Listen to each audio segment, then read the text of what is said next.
Gurudev,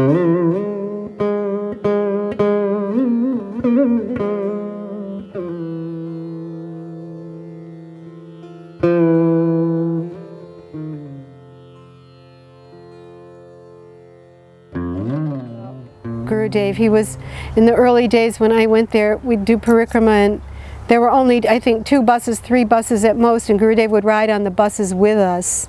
And these were, you know, not luxury buses. They had hard wooden seats, and we stayed at these old dharmashalas and have to clear out the cobwebs, and Gurudev performed, austerities along with us, and he'd squat down over the drain and brush his teeth alongside us, and it was, just all family, and it was very amazing to be in these places with him, and then we'd walk everywhere, and just the trolley would come and carry our bags. We'd walk all the way from Barsana to Nandagram, and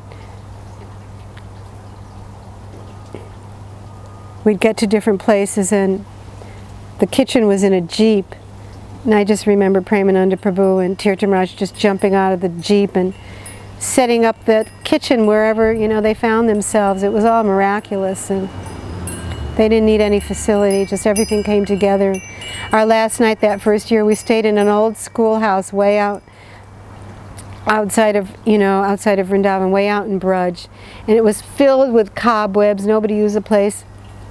So we're all camped around in the courtyard, and there was maybe one room there, so they cleared out the room, and Gurudev stayed in the room, but we just stayed right there with him. And we do, Gurudev say, well, we just have to use the universal toilet here, go out in the woods. And so that night, even, we're having class, having our program, and then we're all getting into our sleeping bags to take rest, and the local people, they open up the doors and they bring all the buffaloes into the courtyard of the schoolhouse, and we all spent the night with the buffaloes. That was just, it was very amazing.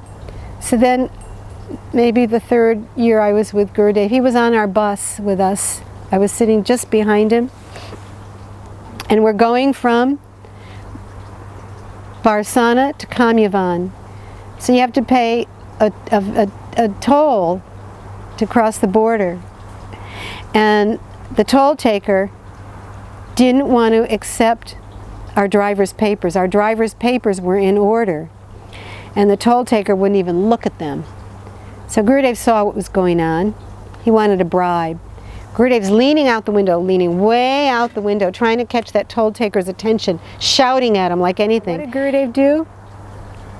He got up, he ran, he jumped off that bus and went running into the crowd. He grabbed that toll taker by the collar, started shaking him and making his point, don't give us a hard time, and our papers are in order, and I don't know what else. And then all the brahmacharis ran off. There was going to be a big rumble. So then Gurudev says, okay, there was one car there. Maybe Dear Krishna Prabhu had his car that time, I can't remember. Gurudev said, okay, told all the brahmacharis, get back on the bus, everybody on the buses, and he's told the buses to go across the border and go to Kamyavan and to wait for him there. And then about 10-15 minutes later, the car comes and brings Gurudev. Then Gurudev came back on our bus, sat down, and then that toll taker followed us. He got onto the bus. He realized that actually Gurudev was a real sadhu, and he's offering pranam to Gurudev, taking Gurudev's foot dust, and then he takes some money out of his pocket to give some pranami to Gurudev, because he realized he'd made a big mistake. And Gurudev wouldn't take that money, forced him to take it back, So, and then Gurudev's patting him on the head. And the toll taker got off the bus, and we're taking off. And Gurudev turns around and says to everybody in the bus, with this little smile on his face, he was from Krishna's party. We're from Radharani's party. And we won. So when Gurudev came back after his festivals, it was like when Krishna's coming back to Braj, and all the gopis are waiting for him. So all the Mathuravasis love Gurudev. Gurudev changed the heart of all those people. Normally Mathura is a very crazy place. Nobody really wants to stay there. People are very tough and everything. But Gurudev made people's hearts so soft. And all the Mathura Vasis, they loved him. They loved Gurudev. Whenever they were hearing, oh, Maharaj is coming, oh my God, then all the temple would be full of flowers, decorations, everything would be clean. It was just a huge line of all Mathura ladies just waiting for him with so many offerings, and it was really special at that time. He used to come and sit on the second floor, and as soon as he got there, kirtan, flowers, all the Mathura ladies come in and just doing their special puja and throwing him stuff. Then he's coming, sitting on his chair on the second floor, and it was just packed. All the brahmacharis sat everywhere. And then they sat down, and Pramananda Prabhu would come, do Guru Puja, Mother Maharaj, at that time Bon Maharaj, all of them, they would come and welcome Gurudev. It was so sweet, it was like the life came back to Mathura after having Gurudev so much in the West. And Gurudev was so pleased because he was coming back home. He felt like when he came, he was smiling, and and he was like, and all the Mathura Vasis were saying, oh, why did you take so long? And Gurudev said, don't worry, you see I'm here, don't worry. And it was just like a bucket of joy. All his festivals were just, when Gurudev was in Mathura, the festivals unparalleled. Krishna Janmashtami, one day before Krishna Janmashtami, we had this huge parade. Gurudev got elephants, you got big bands, super kirtan, ladies kirtan, banners, and we just go all over Mathura and do a big parade all over Mathura. And then Janmashtami itself, he invited all the best singers of Mathura, all the professional players, and they loved Gurudev, so they would come in the night and do bhajans in front of him. And it was just a huge crowd of people just going all around. We had to put ropes actually because otherwise we can't control the crowd. So they came in from the main entrance, and we opened the gate in the back of the temple, so they just could go take darshan, go see Gurudev and come like that. So it's a huge feast all day, and Gurudev was so merciful. He would sit there till midnight, and he was great at midnight. Big abhishek, huge lassi for everybody, nice prasadam. It was, we filled 2 stories just giving prasadam. And so beautiful feast on Janmashtami. Next morning, I don't know when Gurudev slept because he's up again at 3 in the morning. I think he's just superhuman. He up again 3 in the morning. He's up, and then going to chant his japa, coming back. And that day is Swami Maharaj appearance, Nanda Utsav, he's coming down glorifying Srila Prabhupada. All Prabhupada's disciples are there, even though everybody was trashed from the festival last night. But anyways, everybody's there in the morning. Only Westerners in the morning. Only all Prabhupada's disciples, they come here, and then Srila Gurudeva again glorifying Srila Prabhupada. Non-stop, and his best song Shrita Kamala, he always would sing that morning, especially he would say that if you sing songs glorifying Srimati Radhika, then Krishna is going to be so happy with you this day. And this day Nanda Utsav, actually all the Manjaris are giving all their blessings because it's Krishna's birthday, so they're really happy if you celebrate. And then after glorifying Srila Prabhupada, then we have just a little break when everybody takes prasadam, really nice prasadam they prepare for Prabhupada in the morning. And then later we have tons of prasadam that we were preparing for 3 days already, cooking lots of kachoris and stuff for the people. And then at 11, all the boys from Mathura come and start dancing in front of Gurudev.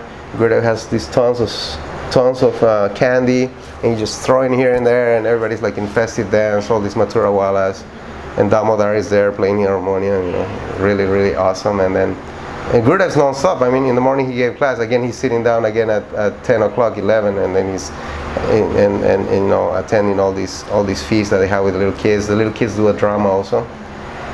I think it's some kind of Mathura style, it's all boys, small boys, but they dress like girls and they do like all the gopis and everything. Some Mathura nice drama. And then after throwing all the candies and having this little feast, 11:30 starting serving prasad, 11 to 5, non-stop, just rows of people. And then Gurudev used to tell us, you know, don't think that these people are ordinary.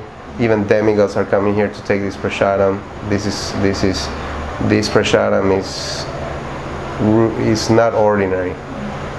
And you're gonna see even very rich people, they come here because they know this is you know, very special prasadam. So we were serving from 11 to 5 o'clock non-stop. It's just one batch after the next batch after the next batch. So really, you know, Gurudev's celebration of Janmashtami unparalleled. And even 5 days before that, before this parade and everything, he used to invite all the pandits and make him speak, and then he would make his point that, you know what, Krishna is not a Mathura Vasi. He's not from Mathura. He's from Gokul. So in front of all those Mathura pandits, all these pandits, he's like throwing evidence from Bhagavatam. No, he's not born here. When she went to the sky, he said your killer is born somewhere else. That's a proof. He's not born here. He was born somewhere else. It's the Shastra. Everything's there. So after smashing all those pandits, they couldn't say anything. But then Gurudev gave them a gift, gave them sweets and everything, you know. But like that, he brought it with sweetness. He smashed them, and then he left them with sweetness also. But they would still come the next year, you know, even though they got smashed.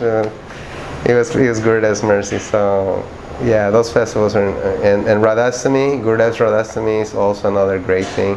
He used to have at least 4 or 5 different parties coming from different neighborhoods of Mathura. So they would come in a party doing kirtan, all the ladies carrying gifts for Radharani on their heads. So 5 different parties would come, and Gurudev would stand downstairs receiving all the gifts for Radharani, and it was like such a big feast.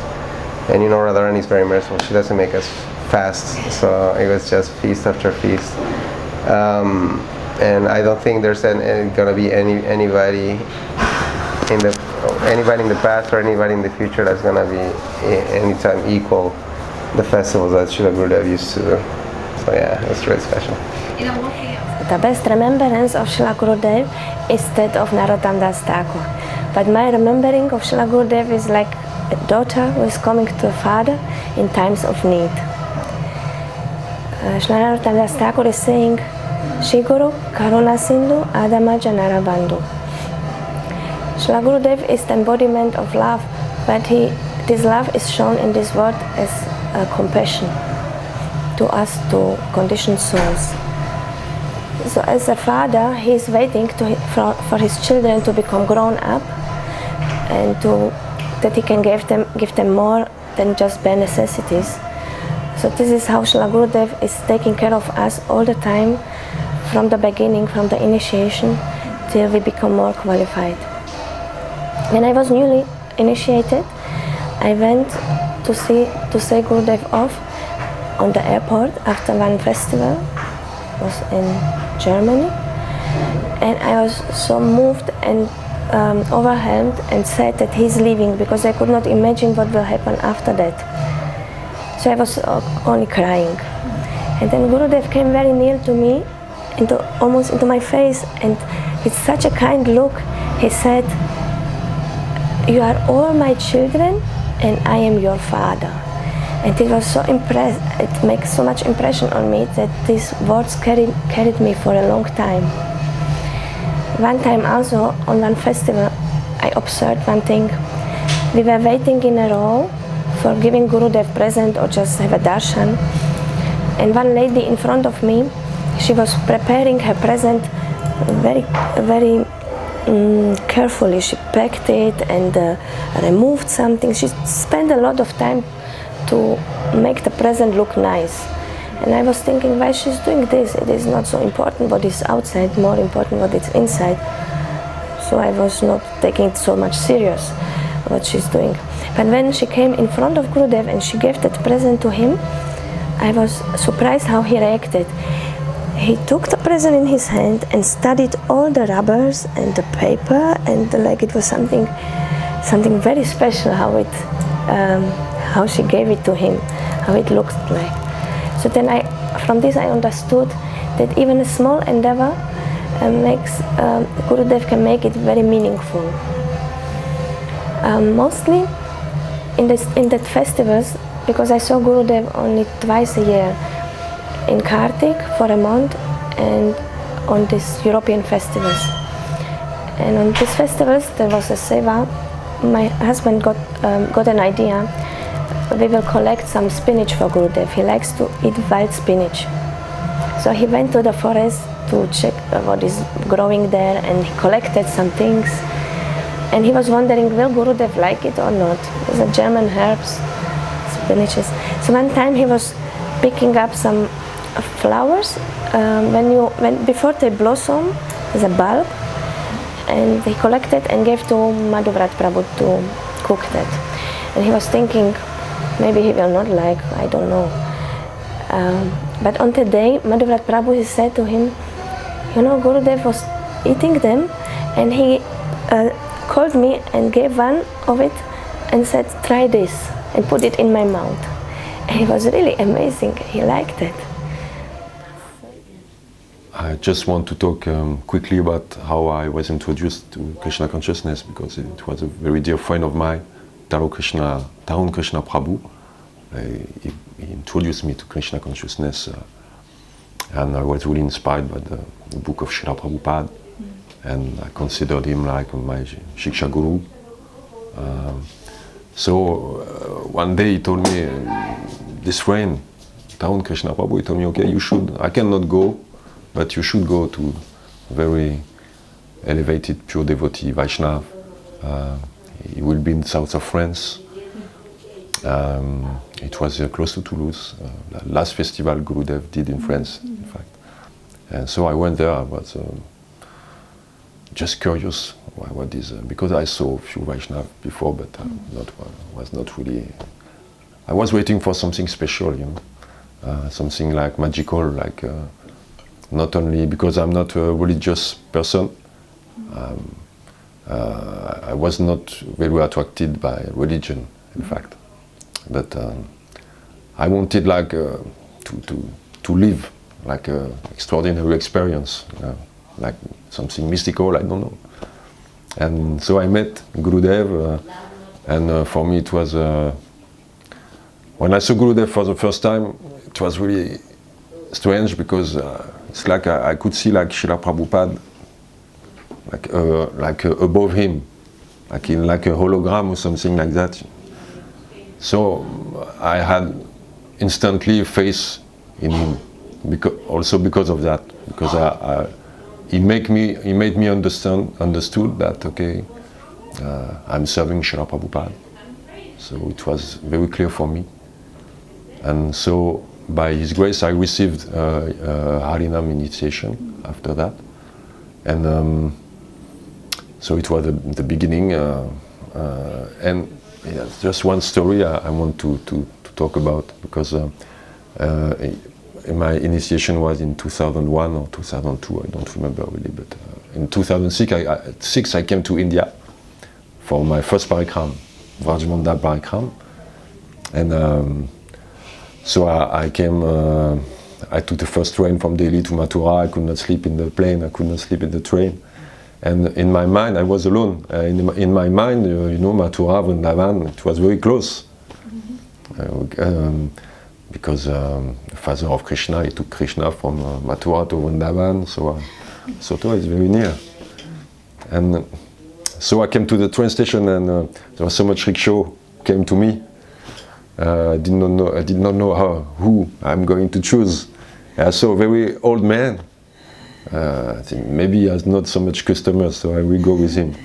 And I told him, okay, I want to go to Rup Sanatan Gaudiya Vrindavan. He said, yes, no problem, I bring you. So it was like a bicycle,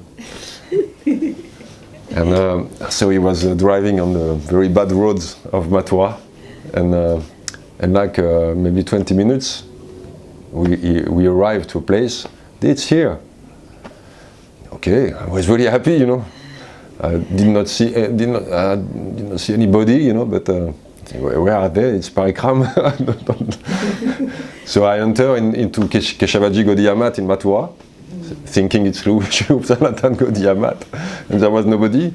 So I came upstairs, I paid my obeisance to the deities, and after I talked to one devotee, where are they? Where is the Parikram party? They are in Vrindavan. I'm in Vrindavan, no? No, you're in Mathura. So I realized I was cheated. And I was really upset because I was tired and I became very angry. So I left and I decided not to take rickshaw and to go to Vrindavan by foot. So I had my big bag and I was walking in the direction. Where is Vrindavan? It's this way. Okay, I go. And I had a lot of rickshaw was following me, waiting for my... And so I walked like 1 hour and almost 2 hours. So there was only one rickshaw left behind me. And I was exhausted, so I told him, okay, can you please bring me to Shri Sanatana Gaudiya Math in Vrindavan? He said, okay, no problem. So we arrived to Vrindavan, and he dropped me in Krishna Balaram Mandir. This is Shri Sanatana Gaudiya. Yeah, you go. So, and I go, and soon after I realized it's Shri Krishna Balaram Mandir, a place of Srila Prabhupada with the Samadhi. So I go to the Samadhi. I was a little angry also because they're still a little angry, but I was really happy to come to this place, you know. So I circumambulate Samadhi of Srila Prabhupada, and just after that, one devotee came to me. He said, oh, who are you? Where are you from? And who is your spiritual master? So I told him, I'm a spiritual master, it's Srila Narayana Gosvami Maharaja. Oh, he's also my spiritual master. Please come with me, I'll bring you to the Parikram party. It was not Shri Sanatana Gaudiya Math, it was in Gopinath Bhavan. So I arrived to Gopinath Bhavan, and I brought like a big pot of honey, you know, as a gift for Gurudev. So, and one devotee, French devotee, told me, okay, you can go to Gurudev, and I could not imagine I could go easily to Gurudev like that, and it's like all the doors were open, you know. And I arrived in his room with my bag, and I gave him the honey pot, and it was, and I realized at this moment it was he controlled all the different steps of my coming. In fact, he brought me to his Diksha Guru, he brought me to his Shiksha Guru. And because I missed the first week of Parikram, I could not go, you know, to the Keshavaji Gaudiya Math, and so I did my first step of Parikram like that, with a very angry mood. And I realized he was controlling everything, and he was welcoming me for the Parikram, like in a very personal way and intimate way. So it was a very great experience for me to be welcomed by Gurudev like that. And voilà, that's just the story I wanted to tell. So I'm sorry, I have no quality to glorify Gurudev, but voilà, Hare Krishna, Hare Bol.